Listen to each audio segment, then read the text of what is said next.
worn, battered and torn, heart dripping with bitter scorn, dying. I said dying to be reborn from a hell frozen over. Save me, she cries, looking at herself from another angle through paralyzed eyes. And save my baby, because my baby's on drugs. Through no fault of his own, he's all alone, quivering in a milk crate crib, drooling on a paper towel bib, screaming, screaming, screaming, like no scream any human baby has ever made before. Mommy, mommy. Due to me smoking that crack and sniffing that D. Rock-a-bye baby in the treetop. Come on, kid, shut the hell up and go to sleep, cause mama's got a car. Stop all that squealing. Don't you know how mama's feeling? And the baby screams and continues to cry. Mommy, mommy, why do you get high? And in that slow downward descent they call a nod, mama lifts up and says, oh God, what have I done? I made an addict of my dear little sweet one. But that thought quickly leaves her head as she reaches over across the bed to the night table, adorned with her life's paraphernalia, barely able to hear the nearby but distant whimpering of her child, his infant facial expressions, fighting the pain, trying to smile. Through the window, a ray of sunshine breaks in, representing hope. But she doesn't care. Nah, she doesn't care. All she sees is 5 bags of dope on the dresser, praying that the kid doesn't stress her. But guess what? He's kicking too. And when mama takes a look, baby's turning blue. His little body is cold and shaking, and in her slow motion panic, mama is taking a little too long to respond. And something is wrong. Something is wrong. Her legs wouldn't move as fast as her head, and by the time she reached the crib, baby was dead. Why? Why? Because baby's on drugs. And mama keeps on. And mama keeps on. And mama keeps on. Good evening, my name is Harrison Williams. I'm the moderator for this week's telecast of Fade to Black. And I have the honor of speaking to a poet, producer named Blue Sky. One of the most important things about the production of poetry is the fact that it's not only an art form, but it's also a learning process. And what we try and do in this process is let young people of all ages and adults learn a little bit of history, a little bit of art, a little bit of culture from poetry. And Brother Blue Sky is here with us today, and I'm going to ask him a few questions. And first question I'm going to ask you is, what was your motivation to get involved in writing poetry?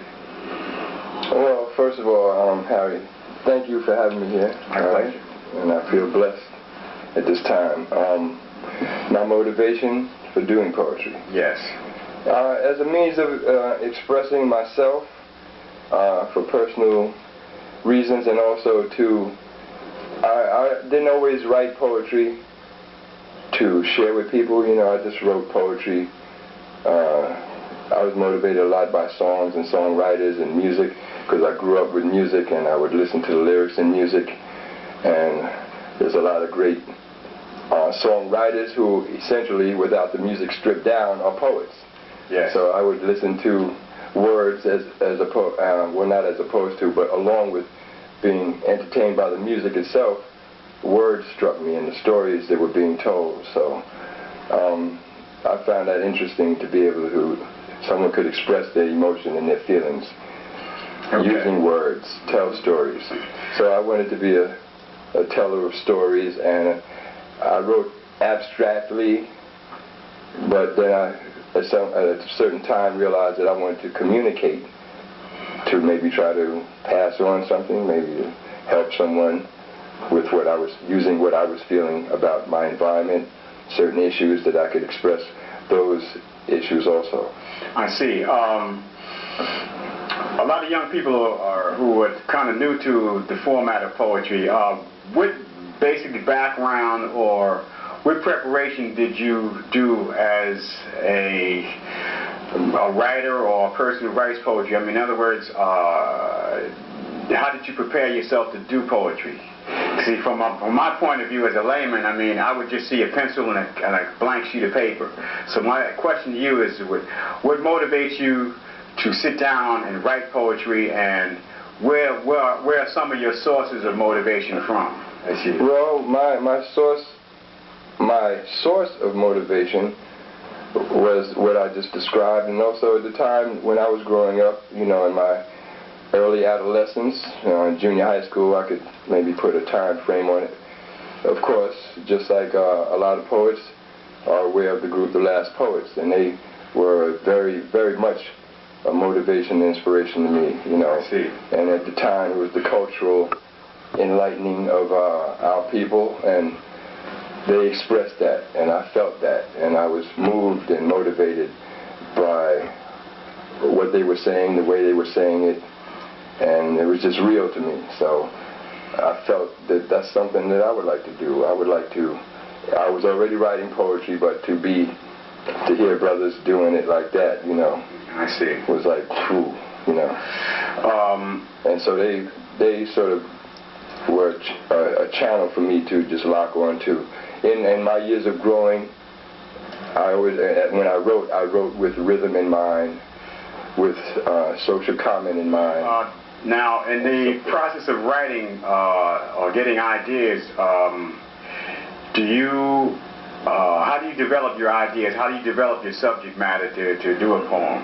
Well, I might hear something or see something or read something, and I usually start, in most cases, whatever it is, I'll think of a title. That's how I usually go about it. I see. Sometimes I can just start writing something, and once I read what I've written, a title would come to me, and I'll use. But usually I try to just have a subject, an issue. I'll deal with an issue. I'll create a title for that issue, and then I'll start writing. But sometimes I'll just start writing and have no frame of reference other than what I'm feeling, and then after I read what I've written, then maybe a title will come about, you know, to give it some kind of something to understand. I see. One other question in terms of your writing, how does you as a poet know sort of when to stop polishing the product? There you go. That's a good question. It's a natural instinct. You have to know. You can't just do so much, and eventually people get tired of it. You know, I'm not trying to write a book. I'm writing a poem. Right. You know, maybe one day I will write a book, not just a book of poetry, but, you know, a book, a novel, or, you know. But you have to. It's instinctive to know when to stop. You know, I've learned how to do that. I've made many mistakes in my life writing stuff that was like, you know, long and drawn out. And after a while, you know, you just learn how to stop. Mm-hmm.